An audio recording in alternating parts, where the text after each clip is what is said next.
Hello, today I would like to introduce our speaker, Craig Labovitz from Nokia. The title of his presentation is Effects of COVID-19 Lockdowns on Service Providers. Great, well, thank you.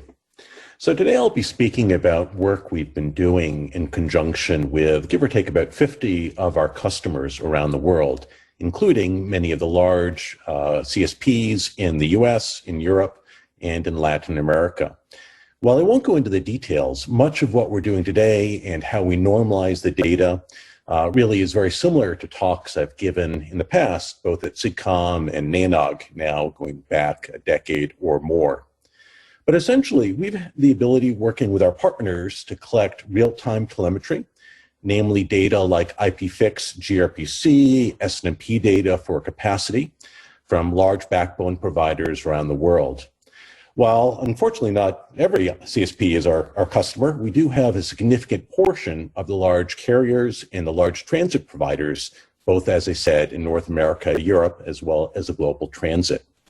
In this talk, we were looking at specifically how the traffic volumes, application mixes, video quality, specifically video streaming rate, and capacity and security evolved over the last 8 or 10 weeks during the COVID lockdown and network changes. You know, I think the main takeaway that we have, and isn't unique and certainly not to anyone listening to this talk, is just the massive growth in traffic. Particularly looking at peak hour, usually 9 p.m. to 11 p.m. local time, usually Saturday or Sunday nights around the world. In the matter of just a few days or in just a week, we've watched traffic grow really 30 to 45%, in some cases 60% over the previous weeks before the immediate lockdowns.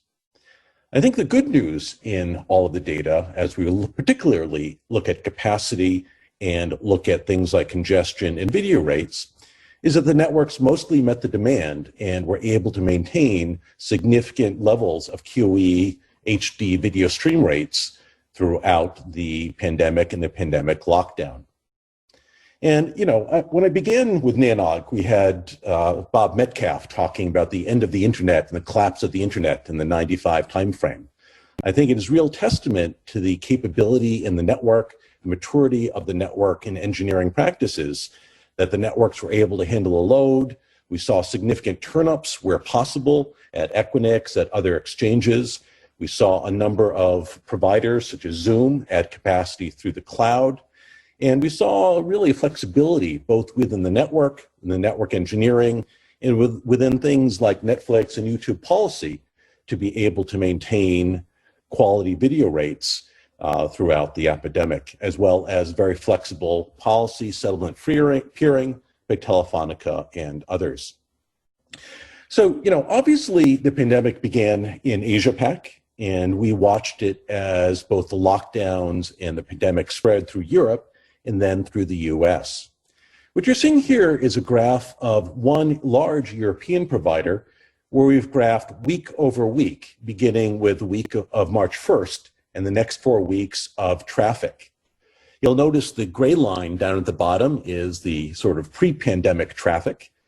We saw really the Wednesday in the first week of March, the Call of Duty upgrade, which at the time set a new record for the backbone in terms of peak traffic. It was only a week later, of course, as we look at the yellow and the red line, we saw the traffic levels not only match, but exceed the previous records and continue to grow. I think the pattern we see in this one European provider over the course of 4 weeks is similar to what we saw in Latin, Asia, and US providers, though the exact percentage and numbers may vary.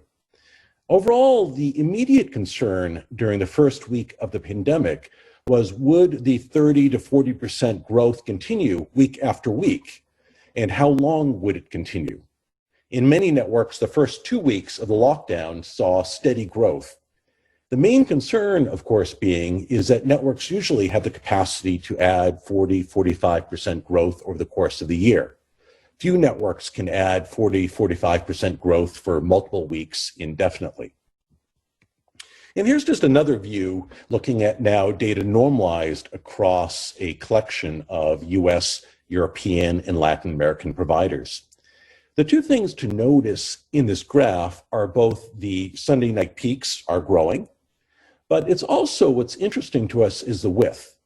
We used to see peak bandwidth for really about just 2 or 3 hours a night and typically just on weekends. You'll notice through the graph that what normally was the very jagged peaks now become much smoother, and we see much longer periods of sustained bandwidth, largely driven by video. Just drilling into the US provides a little bit of comparison across 3 providers in the US. As I said earlier, every provider is a little bit different. Some providers, in fact, lost traffic that had mostly enterprise customers. Other providers with large consumer bases saw significant growth. Again, we're graphing 4 providers with the Sunday, the first week, at least in the US, March 8th in orange, followed by gray, yellow, blue, and green. And you'll notice, as I said earlier, that we saw initially in provider A, for example, sustained growth for multiple weeks in a row, really raising concern about where would we hit peak video. I think we had lots of debates internally whether what in fact was peak video. There are only so many videos, only so many subscribers, only so many devices to watch YouTube or Netflix or Hulu or Disney. So indeed, we do seem to have reached peak video at 30-40% above normal, varies by network. Some networks here are only 20%, and the traffic subsequently either leveled off or has now dropped off of the initial peaks from the second or third week of the pandemic. The growth in overall traffic, both peak traffic and sustained traffic during the day, was driven by a significant change in the applications. While the growth in video conferencing, mainly Zoom and WhatsApp and Skype, were the most significant percentage growth based on application usage previously, obviously, Netflix at 20-30% of some networks, a 58% growth in Netflix will have a significant impact, far larger than video conferencing, on the overall bandwidth. So mix of all applications grew, particularly the video conferencing. In terms of sort of peak bandwidth and network capacity, we were, of course, largely focused on the large video streaming applications, being things like Netflix and YouTube. And as you notice again on the graph on the right, the curves also look very different from the previous pre-pandemic, both the jagged peaks getting flatter and much longer sustained bandwidth use. I think the other thing I found interesting when looking at the data was just how intrinsically tied the internet has become to daily life, to the point where you can see speeches, in this case Macron's speech on March 17th or 16th, where you can see during the period of his speech the significant dip in overall network bandwidth. And we see on the 2 graphs on the bottom right-hand side of the page, you can see that during the speech, we saw the dip in the OTT, the global OTT, the Netflix, the YouTube, the video, and the corresponding growth in some of the real-time live streaming, Canal and TF1 streaming applications. I think you'll also see, as we look farther on the right-hand side, you'll see the drop in the peering corresponding to the change in the video mix as well. Not only Macron's speech, but it turns out we can also see on an almost daily basis the dip in traffic during the 8 p.m. Cacophony of pots and pans and yells and music in both Europe and many US cities celebrating the frontline healthcare workers, to the point where we generally were seeing a 10% dip in aggregate traffic across most applications. You will notice, though, it wasn't all applications. In particular, gaming traffic does not show any of this dip, reflecting both difference in sort of user base applications or, perhaps age group with the rest of the applications. I think what was also impressive, not only did the networks continue to function and maintain a relatively high level of QoE, particularly with respect to video, but we also saw new both game launches and new video launches, namely, for example, Disney Plus launch in Europe on the 24th. And Disney Plus was interesting in that, unlike perhaps Netflix or GGC and OpenConnect, largely relying on the old BAMTech infrastructure, providing CDN video over the peering links. So it represents about 8% of the total video traffic in some European networks post-launch, but about 18 to 20% of the overall video peering. So really significant added impact on the infrastructure during the midst of the pandemic and subsequent lockdowns. Just another view of the change in applications. You'll see in this graph, we're looking at WebEx, Skype, and Zoom over the course of the first several weeks in March. And while all video traffic, particularly video conferencing traffic, grew, the real increase we saw really was Zoom, with a 700 to 1,000% growth in the overall number of total bytes during a day, as well as a sort of lesser but corresponding percentage growth in the overall peak volume. So really significant shift in the way the internet is being used, new application being used by millions of subscribers in the US, Europe, Latin, and Asia. I think it was also interesting watching both Zoom as well as other providers begin to adjust in the flexibility of the network, particularly flexibility in peering, flexibility in CDN, flexibility in ways to shift cloud compute. You'll notice that before the pandemic, Zoom was largely using traffic from their own ASN, and as the pandemic progressed, switching to Amazon and then later to Oracle to really support the 700,000% growth in traffic. So again, real testament, I think, to the flexibility of the networks we have been building. Just a quick, another kind of view of looking at Zoom. In this case, we're looking at week over week again across different providers. And again, you'll notice that it varied from provider to provider, but really significant growth, particularly not driven by business, but particularly looking at Sundays, looking at the growth in video conferencing. Both Saturday and Sunday is really where we saw the dominant portion of the video conferencing growth. So certainly played a role during the weekday, but really significant change as we begin to look at the weekends. Again, just another view of the data. You'll see again, week over week growth, looking at different providers compared to the first week in March. Again, growth ranging from 30, 40, 50, even higher percent growth. The gaming traffic on the bottom is showing some interesting patterns because it reflects both interactive gaming as well as we continue to see new updates, new game downloads throughout the pandemic. So again, watching kind of the network continue throughout. Now we're getting to some of the slides that I actually find the most significant. One of the things we looked at was really the percent of both CDN capacity and peering capacity, and in particular, how capacity related to things like video stream rate. What you're seeing in this graph is a fairly typical graph for a number of European countries, where in the column data on the bottom, we're showing the number of simultaneous streams. That is, Nokia Deepfield is looking at, on a per individual subscriber, AAA record basis, how many unique streams, potentially using multiple CDN or multiple OpenConnect, how many unique streams are watching, in this case, Netflix.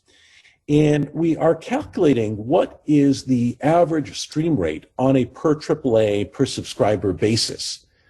You'll notice that as we look at before the pandemic, we are seeing something in the range of 4 megabits.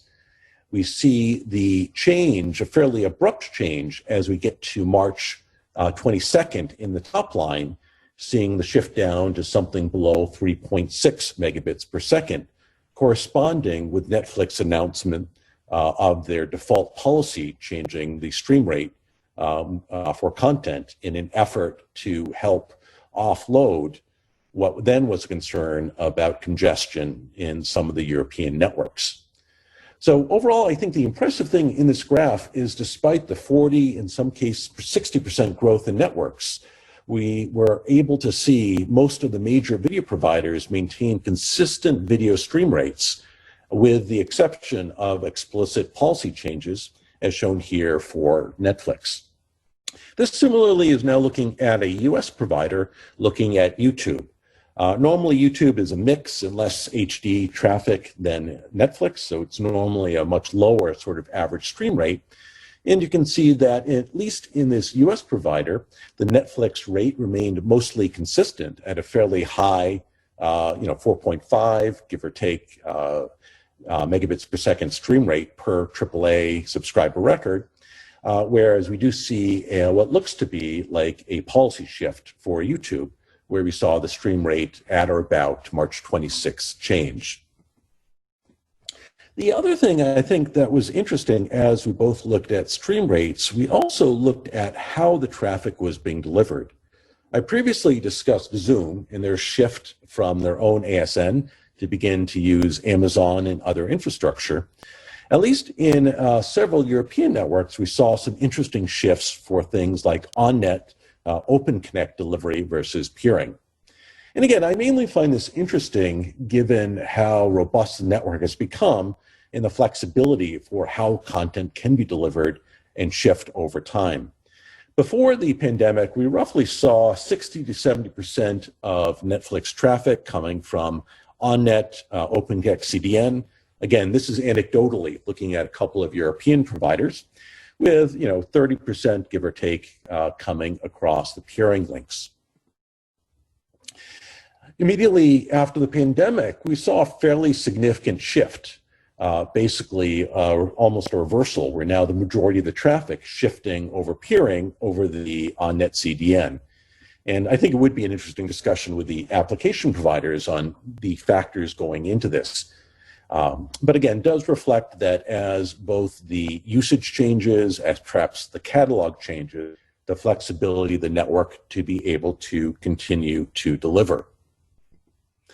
I'll come to the last slide for today, and this is the one perhaps of all the good news in terms of the network being able to maintain QoE and absorb the 30, 40, even higher % growth.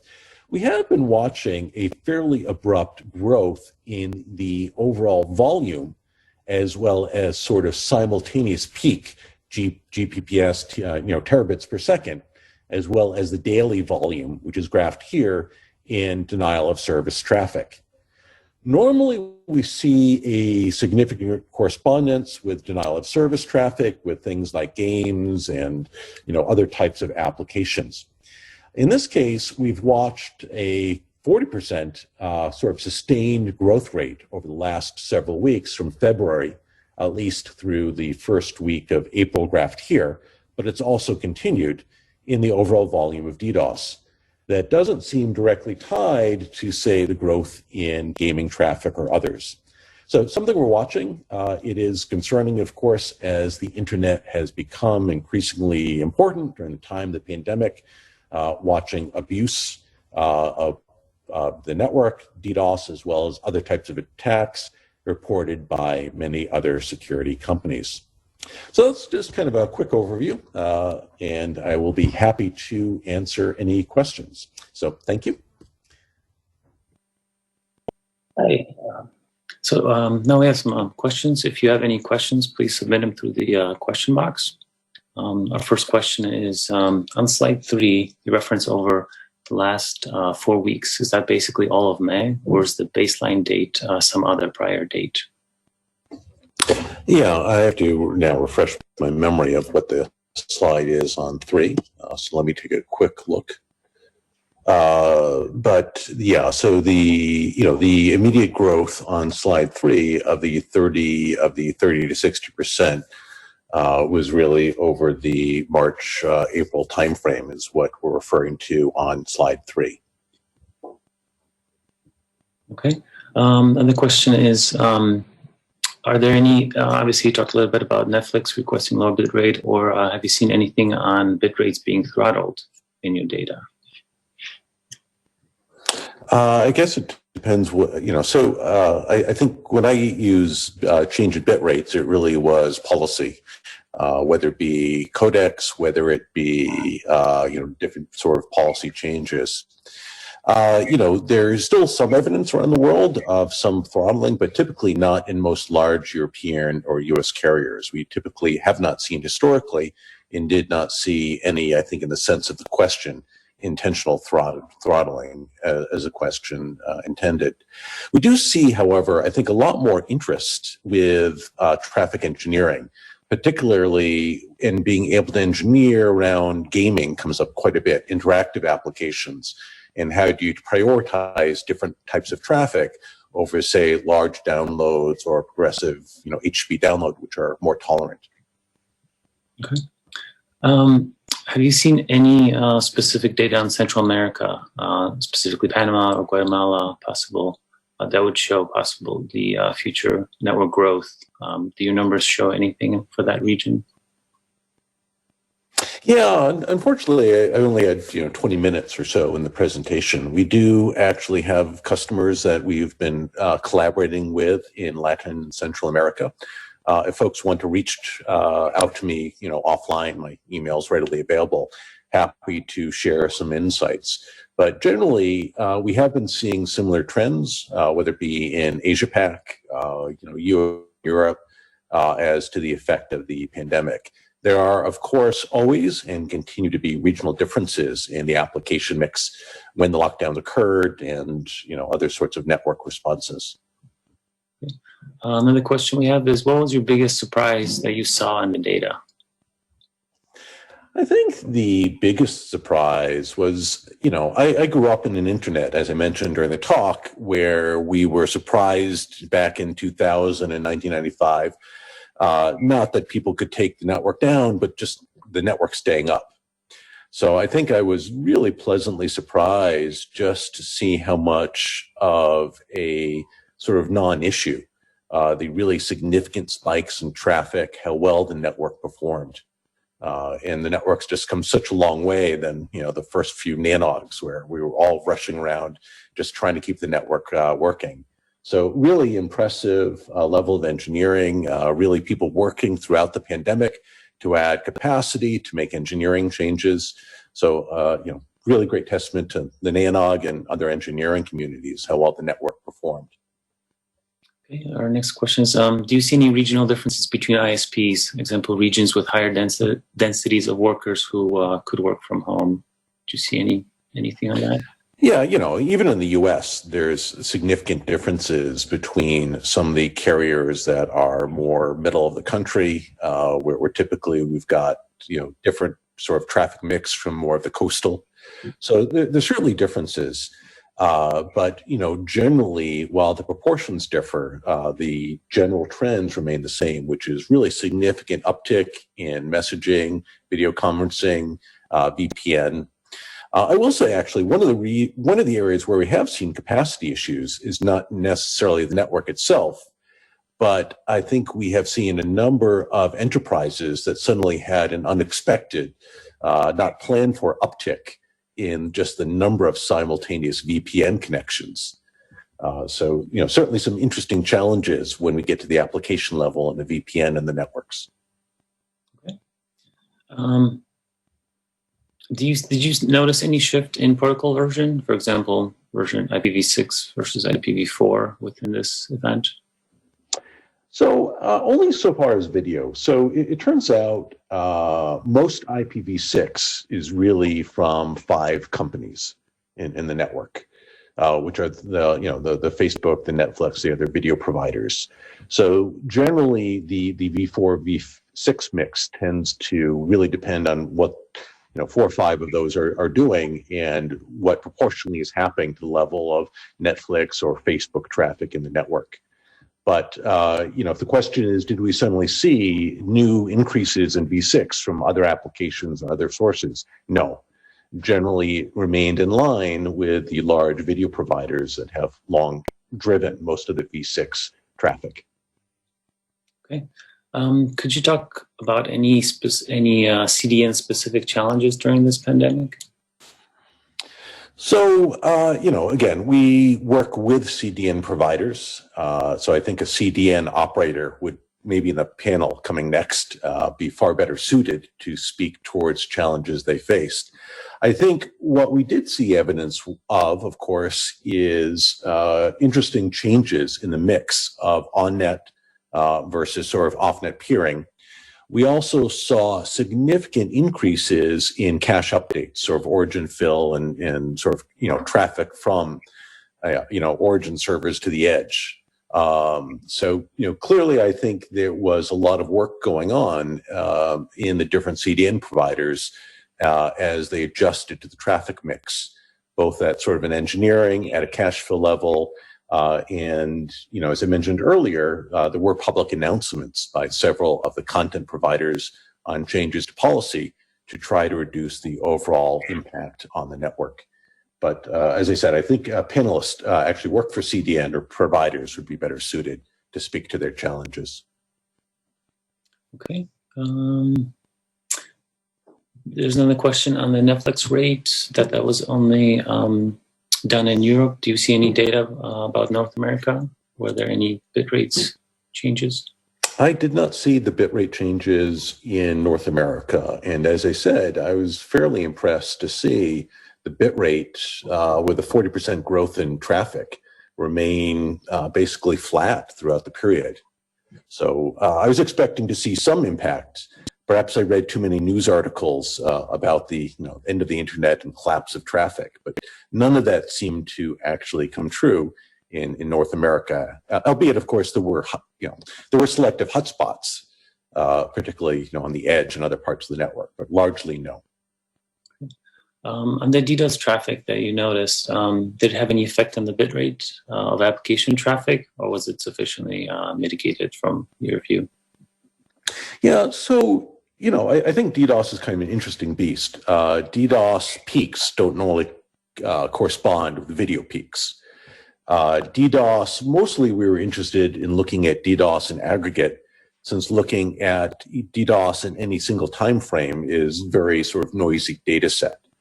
So we're mostly looking in aggregate and mostly looking at DDoS as a sort of longitudinal trend, and somewhat concerned to see it growing faster than all other applications, at least as a relative percentage during the pandemic. But certainly when there is a DDoS, we do see impact on the network. In the analysis we were doing, we were just looking at an aggregate, not specific time slices or in specific providers, where you'd see the impact, at least for that period of the DDoS. So it just wasn't the analysis we did. Mostly we were interested to understand or to see that DDoS is growing as one of the fastest growing applications as a percentage during the pandemic. Sounds good. Well, thank you very much. Those are all the questions that we have time for. This concludes this session. Thank you.